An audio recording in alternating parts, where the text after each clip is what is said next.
السلام عليكم ورحمة الله وبركاته. اللهم صلي وسلم وبارك على سيدنا محمد وعلى آله وأصحابه أجمعين. النهاردة معايا فيديو جديد وروتين جديد. لو انتي لسه أول مرة بتشوفيني يلا انزلي اشتركي في القناة وفعلي زر الجرس على الكل عشان يوصلك مني كل جديد أنا بعمله هعمله إن شاء الله. النهاردة بقى جايبالك طريقة حلوة قوي لعمل كفتة الفراخ وبرجر الفراخ. حلوة قوي قوي يا بنات الطريقة دي، وعن تجربة جربوها. لو حاجة مش حلوة معايا هقول لكم. انا عايزة اقول لكم ان انا بعد ما خلصت الفيديو حطيت البرجر والحاجة دي تمسك يعني شوية كده يتشمع بس في الفريزر. وبعد كده بدأت ان انا عملته كان حلو قوي والله العظيم. هي دي بقى كمية الفراخ اللي معايا من 300 جرام. يعني 300 جرام صدور فراخ. هنحط عليهم هنحط عليهم بصلاية معايا، 4 فصوص توم، 7 بهارات، واحدة ماجي، شطة على حسب الرغبة، بصل بودر، حبة فلفل اسود. هي دي البهارات بتاعتي. لو عندك بابريكا حطيها، ده بيعزز اللون بتاعه. واللي انتوا شايفينه ده بقسماط ناعم علشان خاطر يمسك معايا البرجر وهيبقى هيخليه تحفة والله العظيم يا بنات. ودي معلقة دبس رمان. معلقة الدبس الرمان دي اختياري يا بنات. لو انتي بصي هي بتديها طعم حلو وبتديها كده لون برضو حلو قوي معاكي وانتي بتقليها. فده اختياري مش اجباري. اهم حاجة ما تكتريش. انتي طبعا التوابل وكل حاجة دي على حسب الكمية بتاعتك. الكمية بتاعتك اللي انتي عاملاها. هتحطي توابلها. يعني انا كده ما حطيتش ملح خالص لان انا الكمية معايا واحدة الماجي هتظبط الدنيا. اهم حاجة تخلي بالك من الملح علشان خاطر ما يحدقش معاكي او يبقى عادم معاكي. بس هفضل بقى انزل فيه كده علشان خاطر كل المكونات دي تتجانس مع بعضها بأقل تكلفة وبأقل امكانيات ممكن تعملي بيهم احلى حاجة. عايزة اقولك ان كمان الحاجة دي انتي واثقة فيها وعاملاها في البيت. واثقة انتي عاملة ايه وحاطة ايه وبتأكلي عيالك ايه. يعني انا عندي عيالي يعني بنتي بتحب قوي البرجر. ف يعني بأقل حاجة عملته لها اهو في البيت وانا فاهمة اللي انا باكله ده ايه. يعني انا مره جبت شركه كده، البرجر بتاعها ما كانش حلو خالص. كان عباره عن بهارات انا مش فاهمه ايه. يعني حتى الصراحه يا بنات ما اتاكلش. بس انتوا شايفين بقى السمك بقى بتاع العجينه. هنا بقى ما كانش عندي المكبس بتاع البرجر لان انا كنت الصراحه بشتريه الاول من بره. فما كانش عندي المكبس بقى عملته بقى بالغطا بتاع غطا برطمان عندي قديم. يعني كان عندي غطا قديم وكده برطمان. فجبته وعملته السمك بتاعه كان حلو ووسعه معايا كان حلو. انت تقدري تشكلي زي ما انت عايزه. وجبت اكياس التلاجة دي وهبتدي اقطع بالشكل اللي انتوا شايفينه ده. عايزه اقول لكم ان هي كانت سهله، حاجه سهله وحاجه بسيطه وتقدري ان انت تعمليها ما تستصعبيش على نفسك حاجه. وكمان انت ممكن تعملي اللحمه، برجر اللحمه برضو بالطريقه دي هيعمل معاكي كميه حلوه. وعايزه اقولك لما انت بتيجي تقليه ما بيكشش خالص. ما بيكشش خالص ولا تحسي ان هو يعني مثلا لو الواحده انت شايفه عاملاها كبيره مش هتلاقيها كشت معاكي. هنا جبت بقى نقطتين زيت في الطبق اللي معايا وجبت معايا الغطا اللي انتوا شايفينه ده وهبتدي ان انا اشكل عجينه البرجر بالشكل اللي انتوا شايفينه ده. وعلى حسب السمك بتاعي انا عامله السمك ده. السمك بتاعي ده حلو قوي علشان خاطر انا كنت طبعا مجرباه قبل كده. فهو لما باجي اقليه بحس ان هو يعني بيتنفخ كده بيزيد. مش بيكش ولا بيقل والله العظيم يا بنات وحياة ربنا بجد كان طعمه حلو قوي. بس هبتدي ان انا اعمل الكميه اللي معايا. طبعا كنت بقول لكم ان انتوا ممكن تعملوا اللحمه بالطريقه دي. هتبدلي بس من برجر، من الفراخ، قطع البانيه هتبدلي بس اللحمه المفرومه معاكي وهتعمليها بالشكل اللي انت شايفاه ده.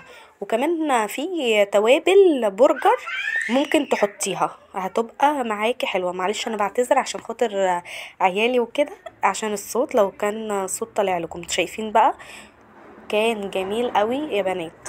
بس هبتدي ان انا اشكل الكمية بتاعتي كلها. بس عمل معايا البانيه اللي انتوا شفتوه ده عمل معايا كمية 6 برجرات. ال6 برجرات كانوا الواحدة ما شاء الله حلوة وما كشتش خالص، وكانت طعمها بصراحة طعمها جميل جدا. انا لما عملتها لجوزي والله العظيم بجد قال لي هو انتي مشترياه منين؟ قلت له ليه؟ الصراحه انا خفت يعني يكون في حاجه او كده، علشان خاطر مثلا ساعات الحاجه دي لما بتعجبهوش ما بياكلهاش. فبقول له ليه؟ فقال لي لا هو طعمه. بقول له في حاجه؟ قال لي لا بسأل هو انت جايباه منين؟ قلت له لا ده انا عاملاه في البيت. بجد هو قال لي جميل جميل جميل. وهو كمان كان متعود على برجر. قال لي بس انا حاسس ان طعمه متغير عن اللي احنا بناكله كده. فبقول له ازاي يعني؟ فقال لي مش عارف، حاسس ان هو يعني كان ناقصه حاجه، كان زايد حاجه. مش انا مش فاهم. رحت قلت له اصلا ده برجر فراخ. قال لي بجد والله علشان كده طعمه متغير معايا. هو كان بيحسبه لحمه بس، فعجبه جدا. قال لي لا بجد تسلم ايدك. هنا بقى خلصت الكميه بتاعتي وحطيتها على طول في الفريزر. قلت اعمل لكم كفته الفراخ. هنا معايا بطاطسايه الحجم اللي انتوا شايفينه ده. طبعا انتي هتحطي البطاطسايه على حسب الكميه بتاعتك.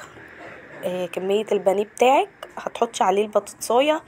يعني ما تكتريش قوي. انا بقول لك ان دي بتزود طبعا في الايام اللي احنا فيها دي، الايام ما يعلم بها الا ربنا. فعلى قد ما تقدري وفري ودبري، علشان خاطر والله الدنيا كلها بقت غلا.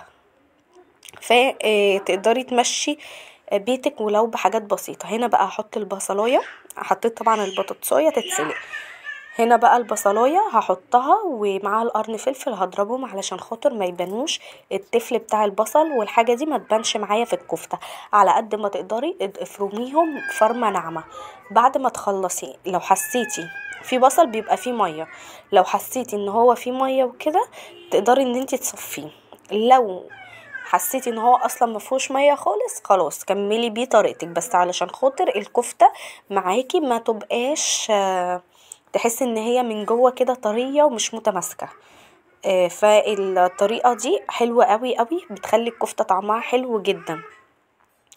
بس هفضل اضرب فيهم بالشكل اللي انتوا شايفينه ده لحد ما ينعموا معايا، عشان خاطر انا مش عايزه التفل بتاعهم يكون يعني باين. كل حاجة هضربها لوحدها علشان خاطر يا بنات يعني كله يبقى مضروب كده لوحده. و يعني البصل عشان خاطر انا هضربه هفرمه فرم ناعم. البطاطس ههرسها لوحدها. بعد ما شلت طبعا البصل اللي هنا حطيته، هحط معايا كمية البانيه ومعايا حاجة كده حلوة قوي هتدي تيست عالي للكفتة بتاعتك. معايا هنا هنزل بقى بكمية البانيه ومعايا حتة ليا. الليا دي بتديها تيست عالي قوي قوي قوي قوي.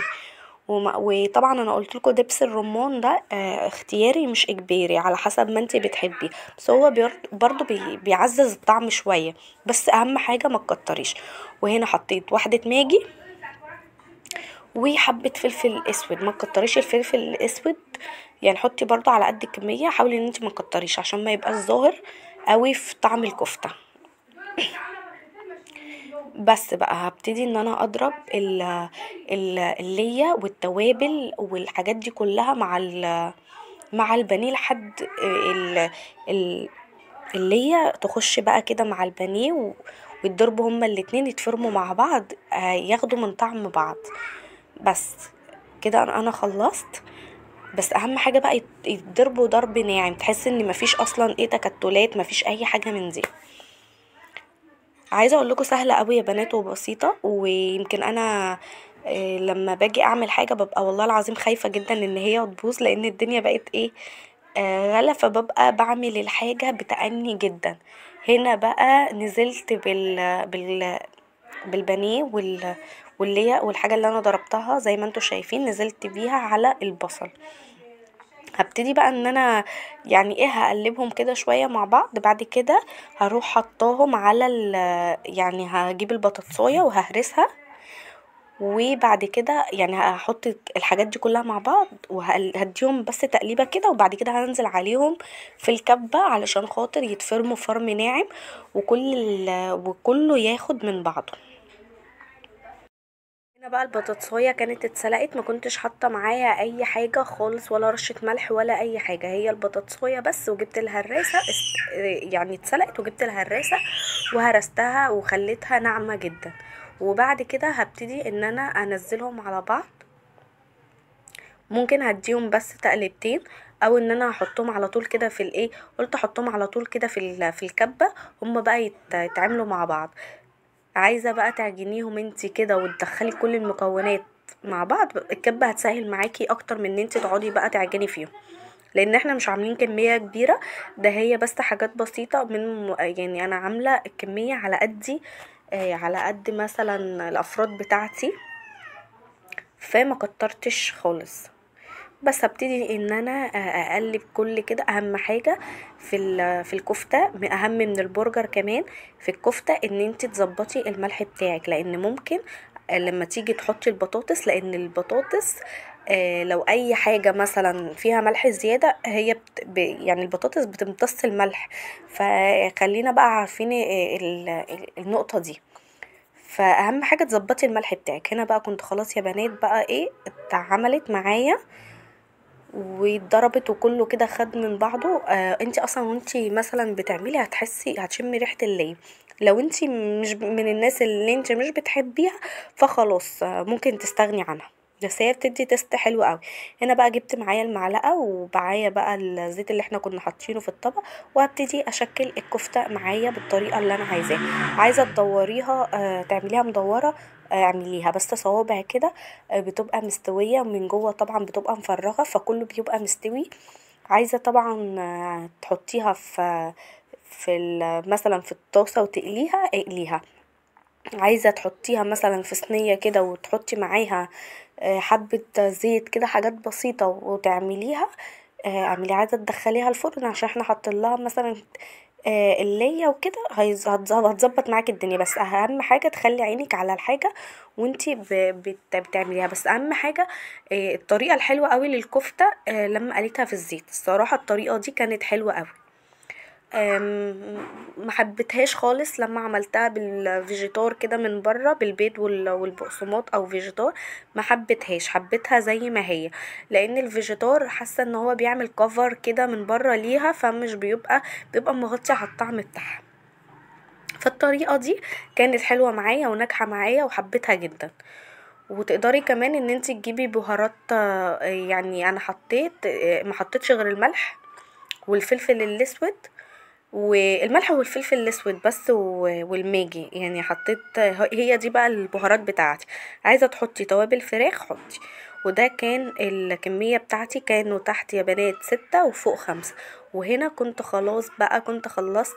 يا رب يكون الفيديو عجبكم، يا رب يكون فيديوهاتي بتعجبكم. بس اهم حاجه يا بنات بالله عليكم تنزلوا تحطولي اللايك، ولو انت لسه ما اشتركتيش في القناه وبتسمعي الفيديو ممكن بقى تشرفيني بالاشتراك بتاعك يا حبيبتي، عشان خاطر عيلتي تزيد شرف بيكي وقناتي تكبر بيكم. يا رب يكونوا فيديوهات بتعجبكم. اسيبكم في رعاية الله، ما تنسوش تدخلوا تشوفوا باقي الفيديو اللي فات ودي التكملة بتاعته. اشوفكم على خير.